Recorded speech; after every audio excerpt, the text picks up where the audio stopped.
So take It's now. everything. I'm typing. We are ready. We are already live. We are Oh, live. There's the bottom, the red bottom. So hello everyone.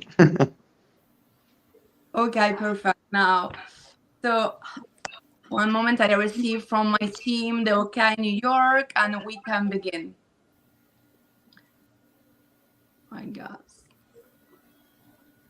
Perfect.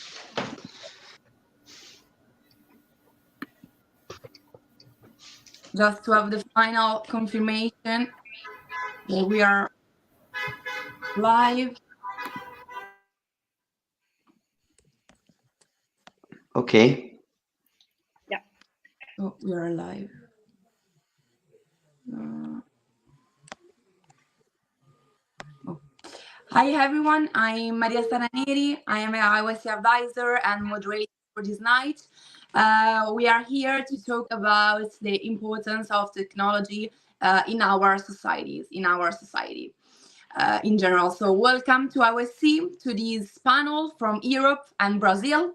And we are together. We're really glad to have these speakers here. We're really happy to have you on board. So thank you for having joined us.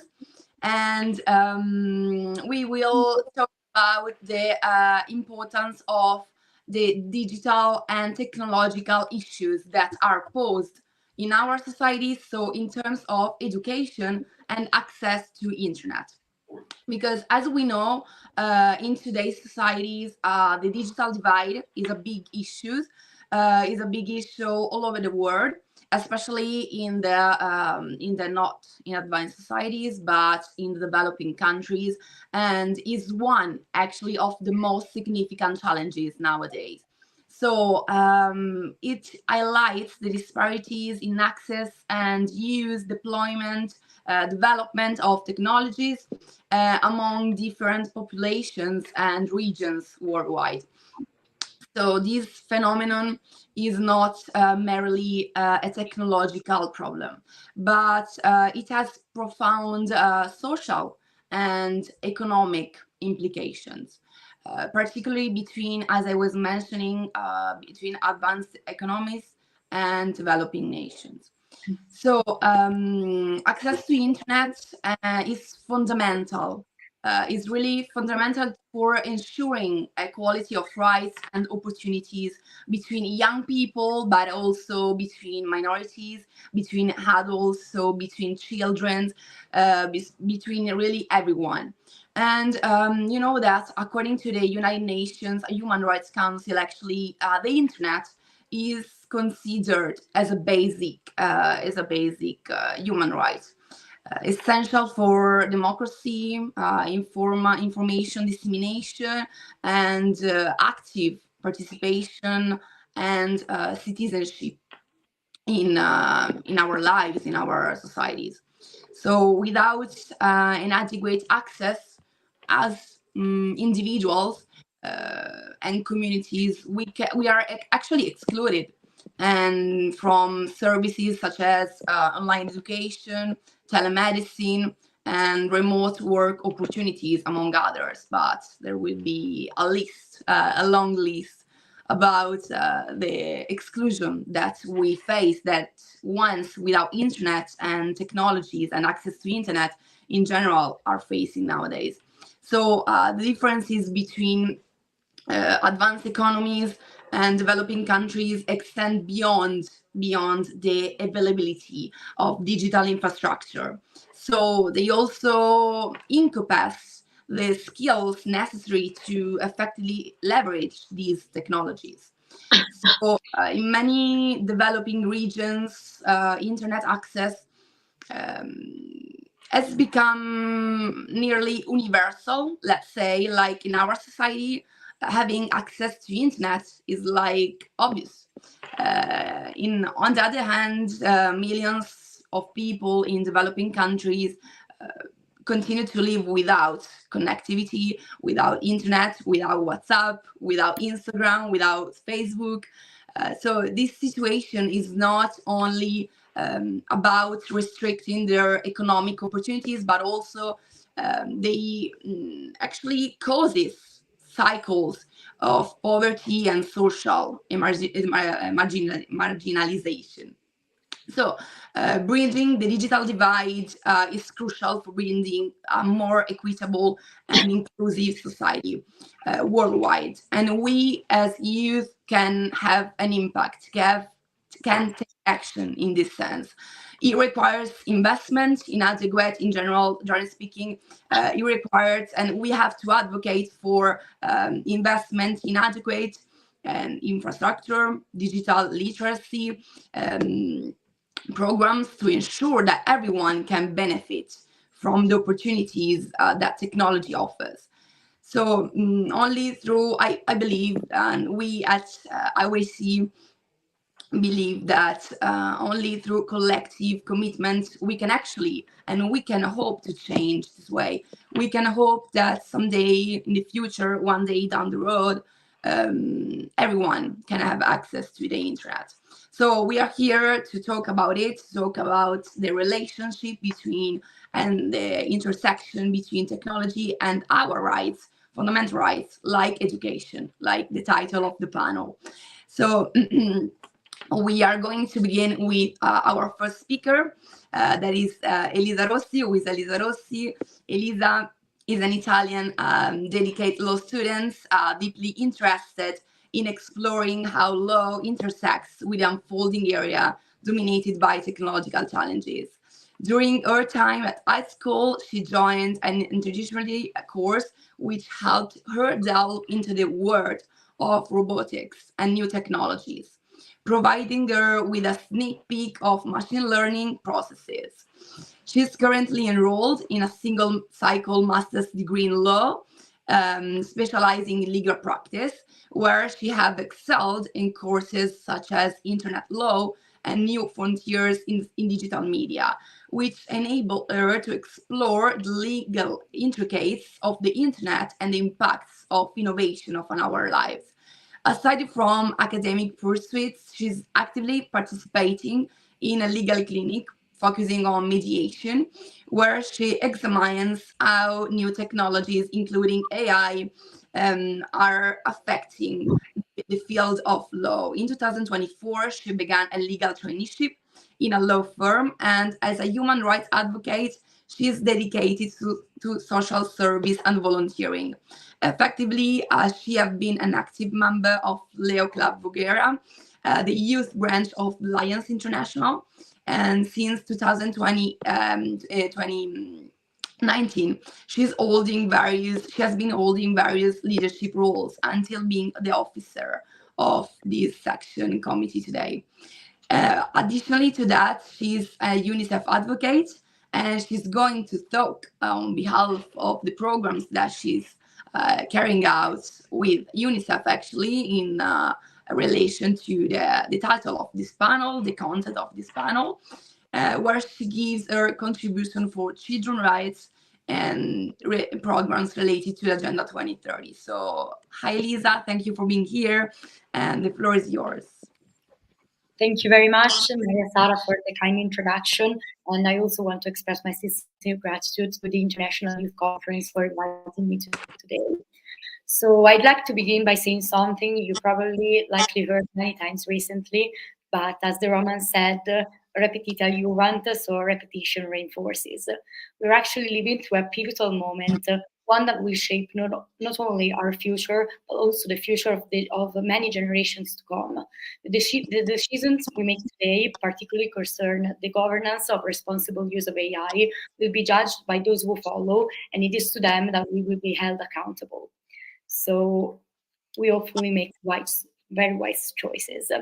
As a representative of UNICEF Pavia, that is a local section of UNICEF Italy, I'm here to discuss how AI can be an invaluable ally in education, helping us foster more equitable and inclusive learning environments. And our committee is actively addressing this challenge. I'd like to start by telling you a real life experience of mine with my struggles with trigonometry.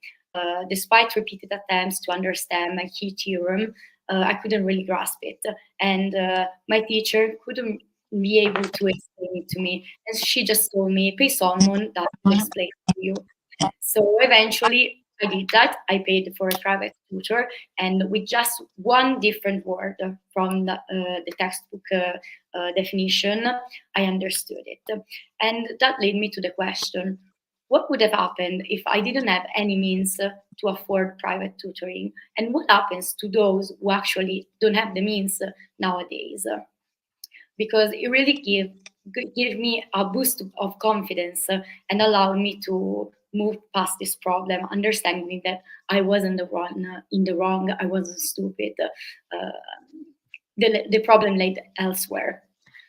And I really think that the answer to those problems, that this difference, divide in economical problems could be transformed by AI. So let's imagine a world where every student has access to a tool that can explain concepts as many times, in as many ways as needed, that can patiently adapt to each individual's learning pace without judgment, without frustration. AI could really be that tool, a tireless tool available at any moment at a very low price point, affordable for everyone, that can actually help explain concept in a personalized manner. Beyond clarification, let's explore other ways that AI could be a really powerful asset. For example, for practicing languages, any student who speaks more than one language knows the struggle of winning over our pressure, our fear of making mistakes, and actually having a tool that in any moment could give us a real life feedback and help us to become fluent in conversations would be a really powerful asset, and also could help us improve global communication. And all by fostered by a pressure-free environment. And this is one of the many endless opportunities for students. For example, test preparations. With the right tools, AI could help us students simulate exams, practice under exam-like conditions in order to reduce anxiety and pressure, which are one of the keys problems of today's students and young people in general. So we could actually aim to reduce those kind of problems for them. In fact, I truly believe that AI should not be seen just as a shortcut to cheating or avoiding homework, as some people, including educators, might fear, but could really reinforce that help students be empowered and feel more prepared in their academic journey. And we actually have researches that are already proving this point. There is a recent study by Veronica Salido, published in 2023, that actually proves significant improvements in both comprehension of material and overall academic performance for students that use AI in their academic journey. But as promising as this future may sound, we must confront a stark reality that this vision is still very far from being universally accessible, because none of this is possible without access to internet. The ITU confirms that globally, over half of the world's populations lacks access to internet.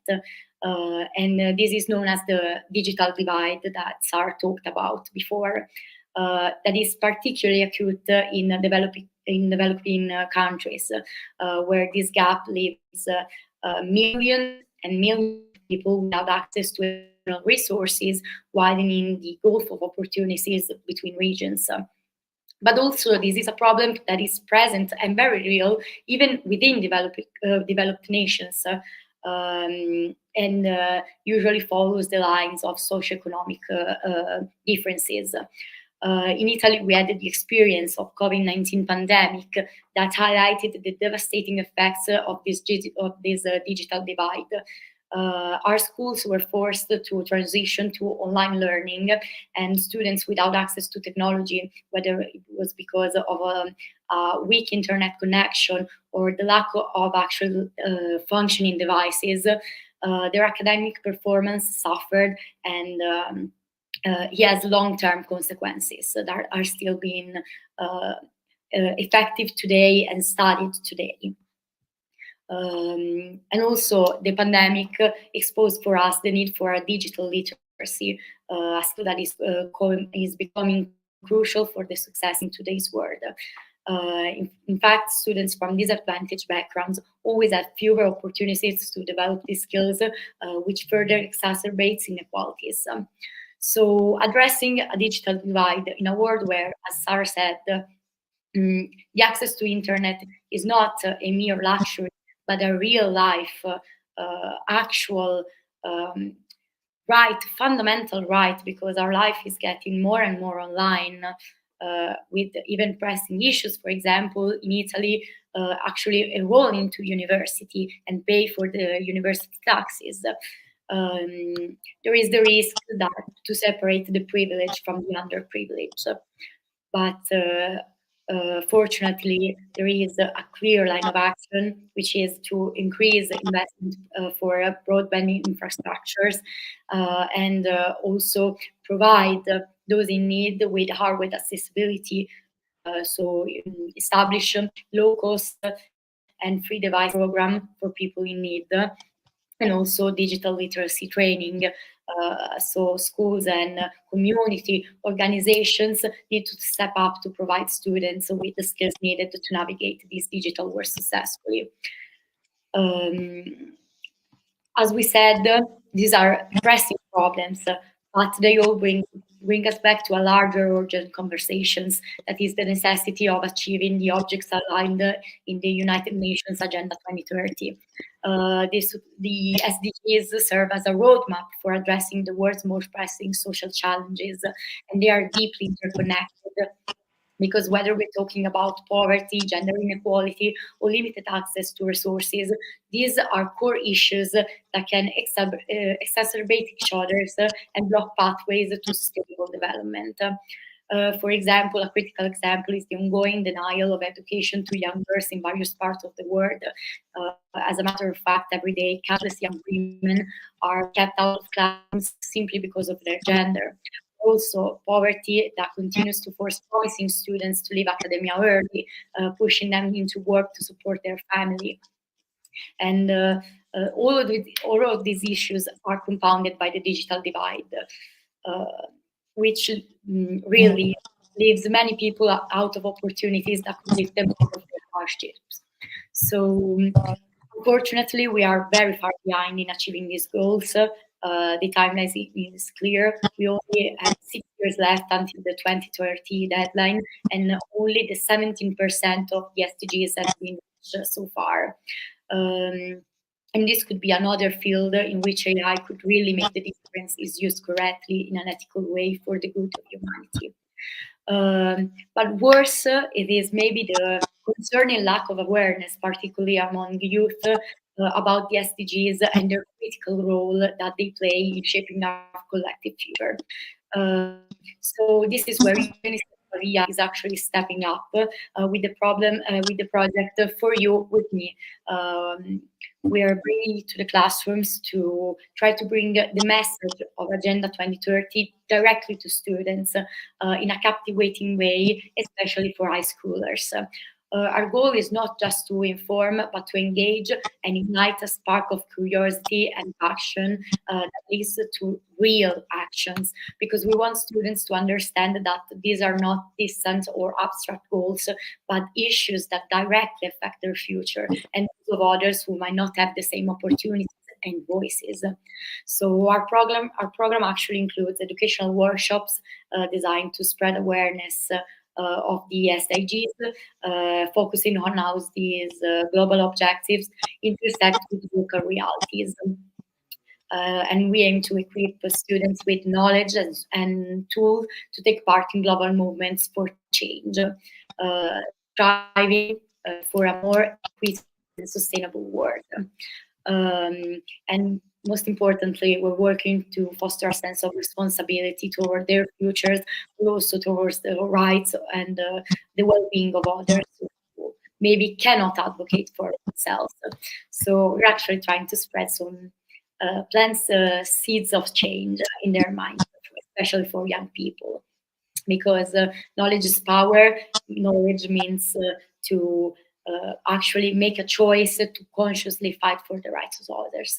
So this builds bridges of opportunities instead of dividing people. Yes, we have to always remember that education is just not a privilege for few, but a fundamental right for all, and also a good level of education, which is modern and that can ensure equal access of opportunities for all. And that is where technology could really to us. So to conclude, I really urge each of you to take this message to heart, to advocate for really equitable access to education and technology, engage with your communities and hold policymakers accountable, because together we can create a world where every student has the opportunity to learn, grow, and succeed. Thank you very much. Thank you, Elisa. And talking about the importance of internet, sorry to everyone to have disconnected, but internet here, Wi-Fi is being setting up, so I got disconnected for this reason. But highlighting the importance of internet, without internet, we wouldn't be here discussing about the importance of educating, raising awareness, advocate, even the key point of artificial intelligence. So thank you, Elisa, for having highlighted how AI is actually already changing our lives and will be more and more in the coming years changing our societies in a systemic way.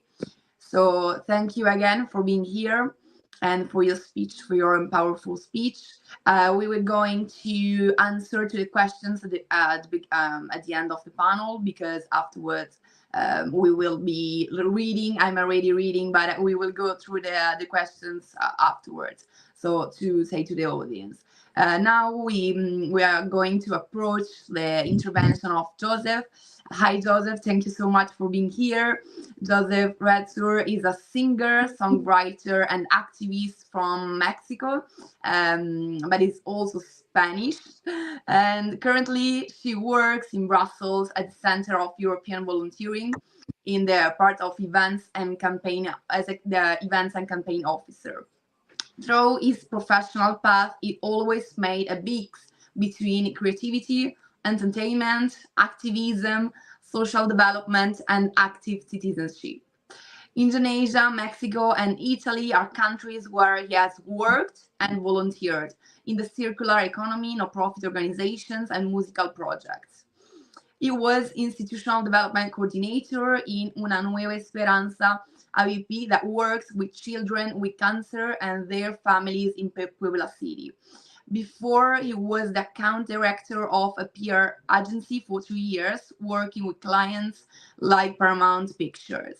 He was also a TV presenter in Mexico with a section of human rights, and he was a counselor of youth in Puebla City while being an active member of Global Shapers community. He's also a co-founder of Artigiano, a sustainable fashion brand, and also was an advisor of Conrad, the sustainable jewelry Catalan branded by theclicktime.eu. Thank you, Joseph, again for being here. So the floor is yours. Thank you so much, Maria Sara, for also this introduction and for having me. Thank you, Elisa, for your participation. I'm taking notes. That's why I'm all the time looking down, because all the points that you said are super important. Maria Sara also did some introductions. And in the backstage, all the people that is watching us now, Lane will speak about a very important topic that I will not spoil. But we have many things to discuss today, but the time is very short. So I will just ask to the people, because I know they are interacting in the chat. I have it also here. So greetings to, I think we have people from Bangladesh. We have people from India, Cameroon. If you can write in the chat from which country you are watching us, would be super interesting. And please write your country and what do you think about the topic. Is it an issue in your country, the access to technology, for example? And yeah, I will just put a couple of questions. Maybe it will be shorter than my colleagues in the panel. I just want to wonder, and I just want to put some topics in the table while people is writing in the chat and can give us topics to discuss. So I was reading a lot about the topic, and I think it's very interesting also to study the cases that were positive. I was very excited about one case that it's called One Laptop per Child. That was an initiative that was implemented in the past, because basically, when we speak about accessibility to education and accessibility to technology, we have an issue that it's about economy. No, as Elisa said, and I have here in my notes, education becomes a privilege and technology becomes a privilege. And you, Maria Sara, said at the beginning that technology and education are fundamental human rights. Um, it's important to think that, yeah, if we're speaking about money that it's involved there, then is this for a privileged minority or not? So we need to take into consideration this topic. I also want to make people reflect about the fact of the culture and religion. In many countries, the access to education and the access to technology and the access to education through technology, because we have three topics here, it's also a thing. There are many countries where girls are not allowed or women are not allowed to participate in these processes, to be part of the education system, to be part of the technology development. And I found two very interesting initiatives. One, it's called Girls Who Coach, that empowers women and girls to be involved in technology, to find interest in technology. And the other, of course, about technology in the schools, and this is through Malala Foundation. So I will invite everyone to take a look on that, because I think it's beautiful and we need to take that as an example. The other thing is, as I spoke at the beginning about privatization of technology and privatization of education becoming a problem, we also need to think in a positive way that Coursera, for example, edX, and a lot of volunteers like Elisa herself and you, Maria Sara, are giving your knowledge in classrooms, are giving your knowledge in different volunteering movements to make people closer to technology. So I want to ask the people that is watching to us, have you ever volunteered, for example, to teach how to use, I don't know, social media or how to detect fake news? Please say it in the comments, because that's very interesting. And we also need to think that when we speak about education and technology, we have the almost the last topic I want to address is multi-generational. When we speak about, yes, kids, young people, adults, but then the elderly, how to avoid them being scammed, for example, for a text message, or, this is very common. People abusing of technology and elderlies, so they send maybe phishing or scam stuff. So people really are getting into trouble because of this, because of the lack of education. So I really appreciate that Elisa is doing this in the classrooms. I hope these young students can go with their grandparents and explain to them, because that's also a beautiful exercise. And the last thing I want to address regarding education and technology, of course, is the infrastructure, the lack of infrastructure. When we speak about rural areas, and you mentioned at the beginning, maybe the developing countries, but also here in Europe, we have many rural areas or very complicated areas where technology is not fully immersed because of infrastructure. But what about conflict areas where war is going on, or where many issues are going on regarding climate change, floods, for example? Or, we need to think about also this. And my conclusion in these 30 seconds that I have left is that I myself think, and many experts saying, that the solution, of course, is the multi-sectorial collaboration. This means NGOs, government, private sector, um, schools being involved in the decision-making process, and be represented where the law is prepared. I was last week in one interesting march here in Brussels for independent living. Everybody were in wheelchairs, people with disabilities, visible and not visible, going to the parliament to fight for their rights. And one of the things that they were saying is, we want to learn about technology, but we also want people to understand that with technology, they can communicate with us, with AI, with Braille, with different things. I don't know, the sign language. You can find everything through AI. So I think that's also very beautiful to speak about the tools that can make a world more inclusive through education and technology. So I do agree with Elisa that we need to start seeing these tools as a way to progress and to learn how to use it to make this happen.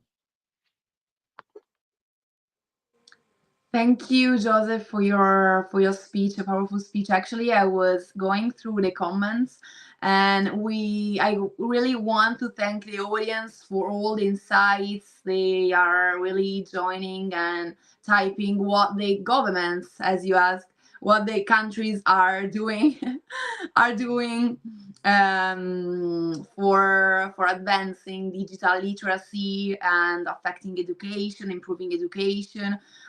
So I read from Mozambique, from Pakistan, Liberia, Cameroon, Bangladesh. So thank you so much for being here, because it's really important for everyone to know that we are able to have an impact. We are able to advocate. I believe that our voice is the strongest tool that we have.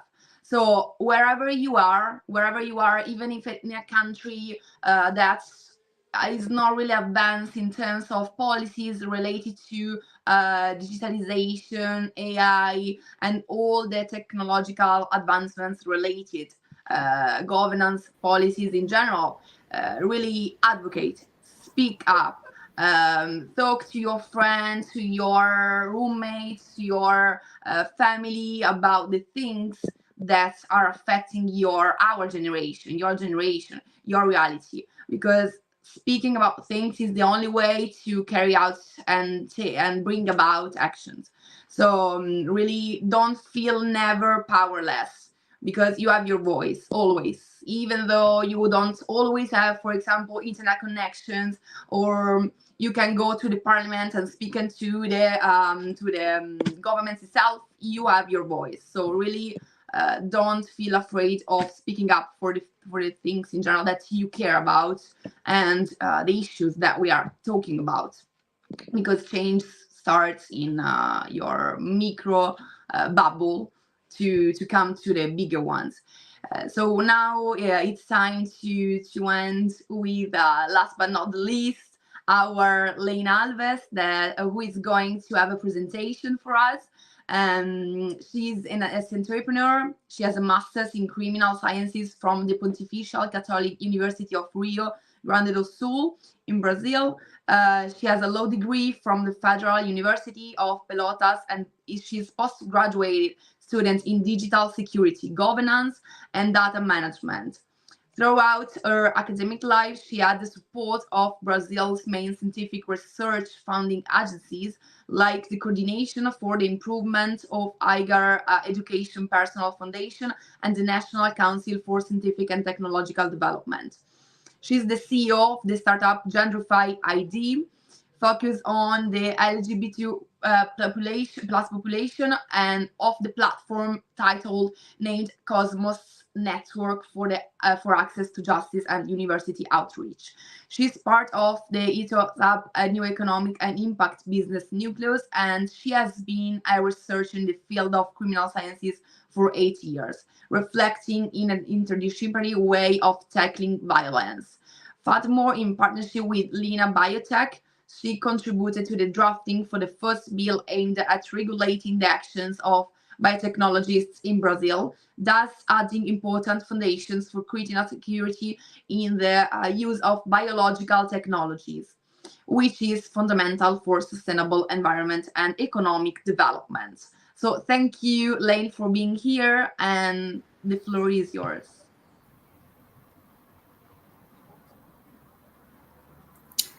Thank you so much for the presentation, Maria Sara. I am trying to show the presentation that I have here. Just a moment. Yeah.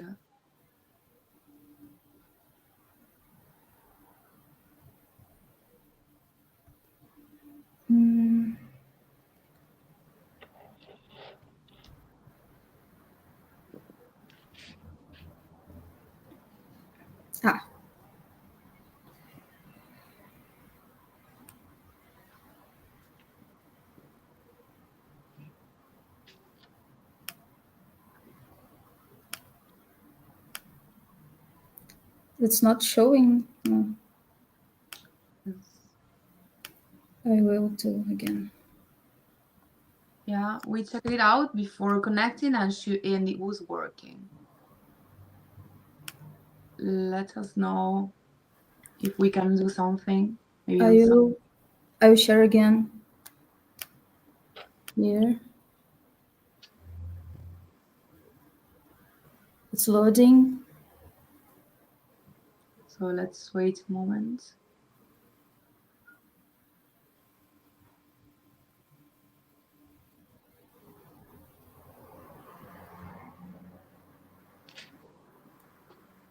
In the meantime, if it's possible, I just want to say that people is commenting very interesting things in the chat. Yeah, So yeah, thank you so much everyone for this, for sharing how this situation is in your countries. We speak about accessibility, disabilities, economy, of course, many things.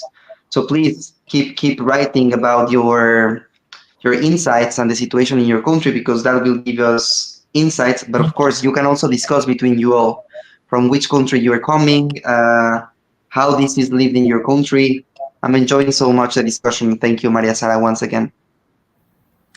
thanks you, Joseph. And actually, yes, I was taking notes the same from the comments in the chat. So you are keeping a great presentation for us. So thank you. But actually, you are our protagonists. So we are talking about you, and we are hoping to give you some insights, some advices that we have received from others, and we can share with you some good practices and to implement. So thank you. Really, you are from all over the world. Thank you for taking the time to dedicate to us now and share your programs. I was reading Africa. Was talking about the AI. Afterwards, I have noticed some questions about the AI in Africa that I will pose to some of you of the speakers. And gender equality, cyber crimes, environmental issues. So yes, definitely we have something hot to speak about. But in the meantime, maybe Lane, if you are not able, maybe to share the presentation. I'm not. I can't. I try to, but I will do without the presentation. Okay. So, good afternoon. Congratulations on your extremely constructive speeches, Elisa and Joseph. And thank you again, Maria Sara, for the opportunity. It's an honor to be here today to reflect on how education and technology can be promoted for everyone. And this and how this can make great change in the world, the change that we need now. And before I will tell you what I came here today, I need to tell you who I am. I am Lani Alves, and I was born in one of states of Amazonia, a biome that is strategic for tackling the global climate crisis, but which is constantly being violated for the sake of exclusionary economic interests. And the Amazonia has a lot to teach us so that we can overcome the challenge we have in the world. One many wisdoms that they transmit to us concerns our potential for organized collaboration through networking. And about that, I have to tell you where I am talking about right now. I am in Rio Grande do Sul, the state that recently experienced one of the biggest climate tragedies in Brazil history. It was made much worse by human negligence, which could be have prevented further damage based on past experiences. And that's exactly what I'm going to talking about today. Well, I come from a social class that doesn't usually have much success in education, but against all odds and overcoming many challenges, education has become the greatest asset I've built in my life. And that's why my mission is to make sure that more and more I'm no longer an exception. Well, I've been a researcher in the field of criminal science for 8 years, and the result of my studies and the investigation of other researchers in the same area or related areas such as psychology, anthropology, sociology, history, and economic itself have shown that a large part of the problems that we face in public security are the result of serious deficits in education, especially in primary education. In addition, full access to education, health, work, and income are fundamental for every human being to be able to develop the full autonomy. And this is important so that we can better choose our political leaders, for example.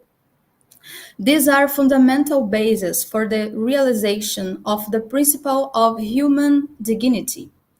According to the last census, we are a country in Brazil. We are a country of approximately 215.3 million inhabitants in 2022. Of this, 90 million people between the ages of 14 and 29 have not finished secondary school. Brazil has around 38 million functional illiterates in 2022. In other words, this is people that are unable for interpret information in texts and use it in everyday life. Also, 11.4 million could not read or write in the same year. These figures are even more alarming in prison contexts in Brazil, a country that has a law that lists a series of ways to re-include people who have committed crimes in society. On a total of 644,305 people imprisoned in 2023, which was the year of my master research, 75.11% were unable to enter the job market because they had not completed basic education.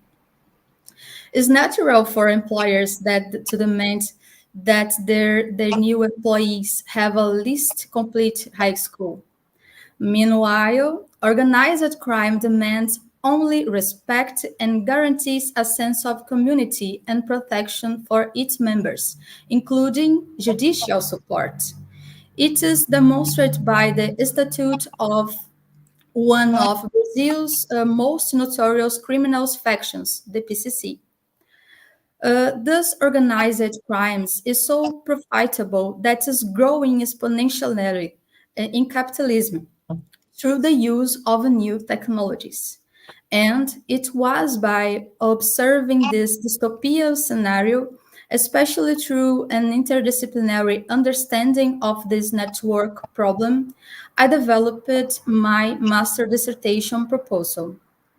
In order to carry out this research, I started from the premise that the sick reality in which we live on the planet, full of the most diverse forms of violence, is the result of many processes of segregation and discrimination perpetrated against different populations who have historically had their existence recognized as less valuable, such as the indigenous population, Black people, immigrants, women, LGBTQ plus population, for example, who are even more vulnerable in prison environments.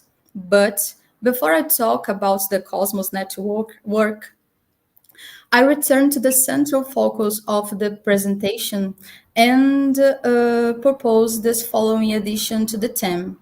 For education and technology to be accessible for everyone, education and technology must be promoted by and for everyone. And listen to people in basic research is the most important thing in this process. But how do this?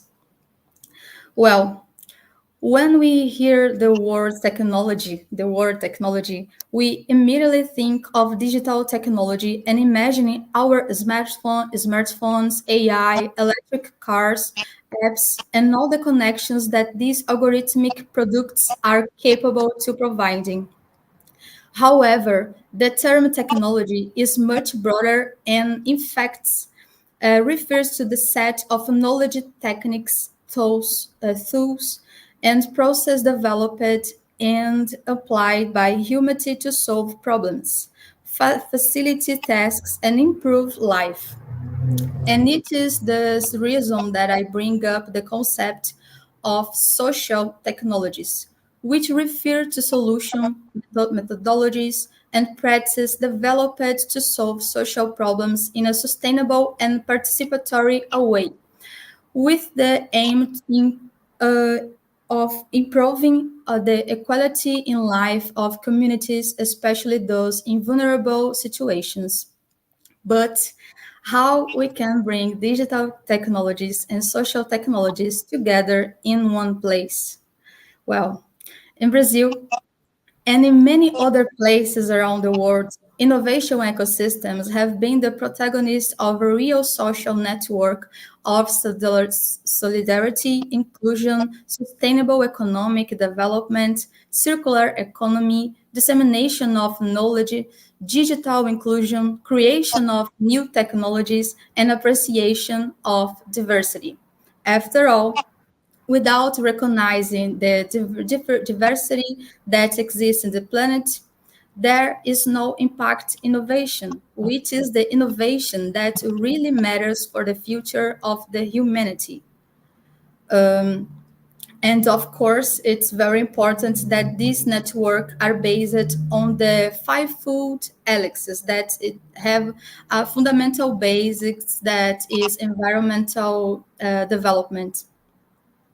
To illustrate this better, I bring up the example of the Technology Park of the Pontifical Catholic University of Rio Grande do Sul, que é o Tecnopuc, which has more than 6,500 people and is present in different parts of Brazil and around the world, with more than 150 international partners. And that is also an important connection to Ilhota Hub Innovation and Black Culture, the News Technology and Innovation Center in the city of Porto Alegre.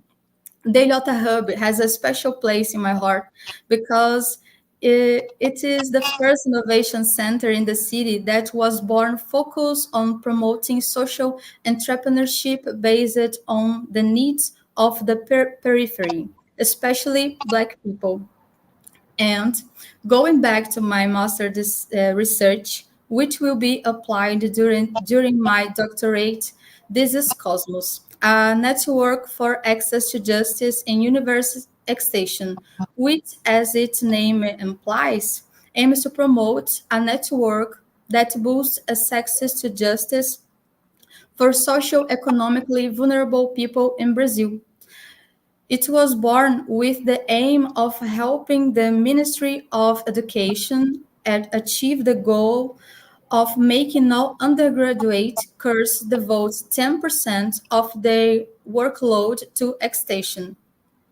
The aim is to ensure that, in fact, universities and society work together towards a better future, with education as the main foundation.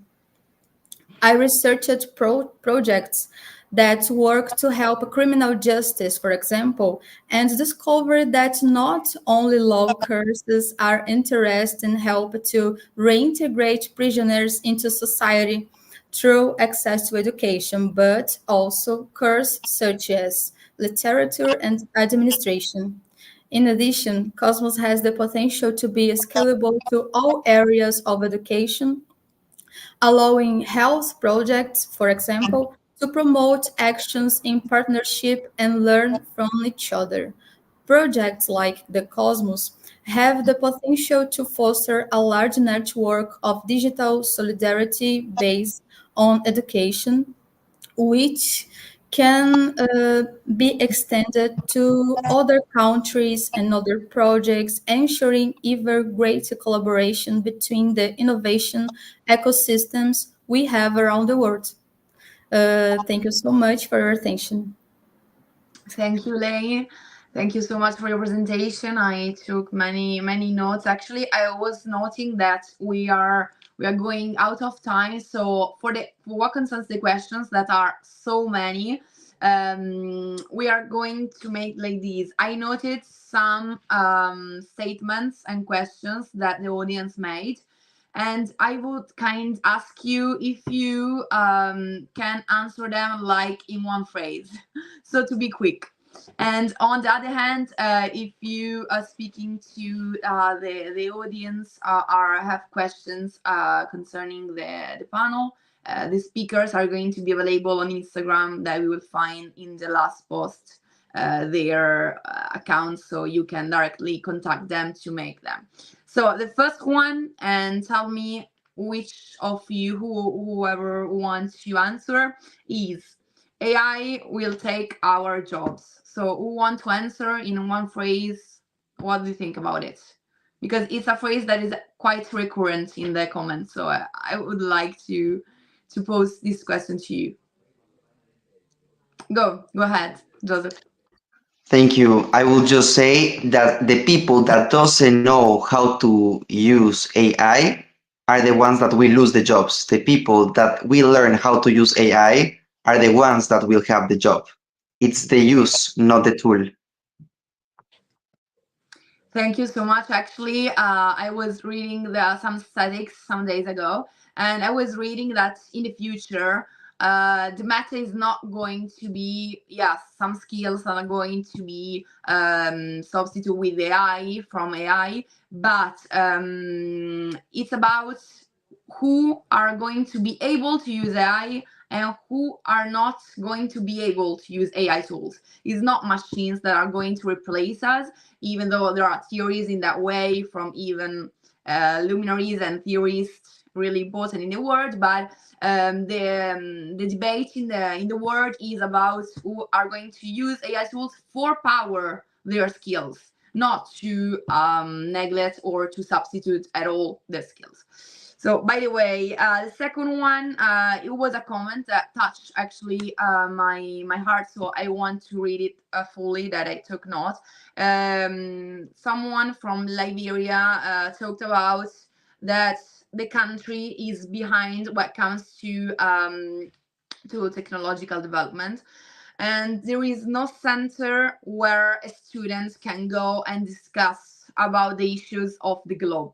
So it's something more general than related to technology.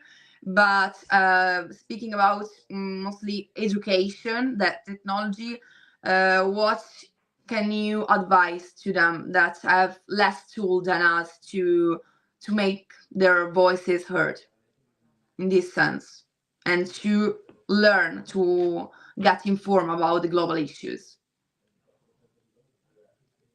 Who wants to answer? Right. Go ahead, Elisa. This is a very pressing issue.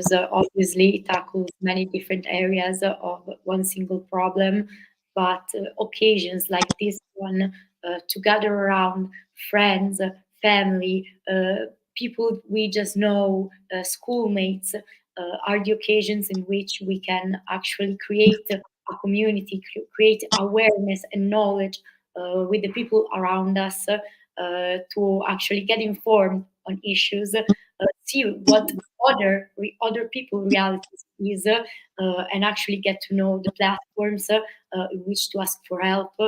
For example, International Youth Conference, all the UN agencies that are the ones that are able to actually establish programs for underdeveloped countries and countries lacking access to technology.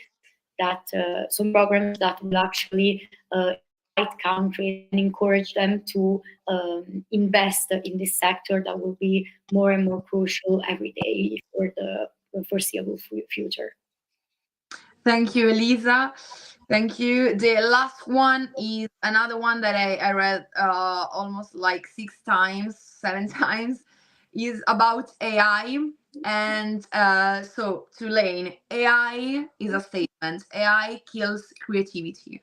What do you think about it? Can you repeat the question? Yeah, AI kills creativity. our creativity to do things, to create to come up with new ideas. So creativity, our. Yeah, the AI, like Joseph says, is a tool that we can use for different ways. And of course, the creativity can be great with the use of the AI.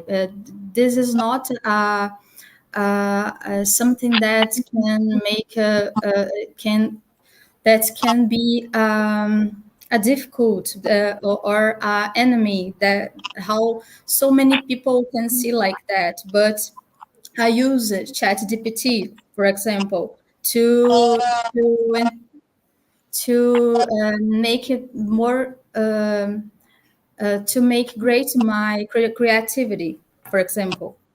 And the image making with the use of the AI. So I think that is a tool.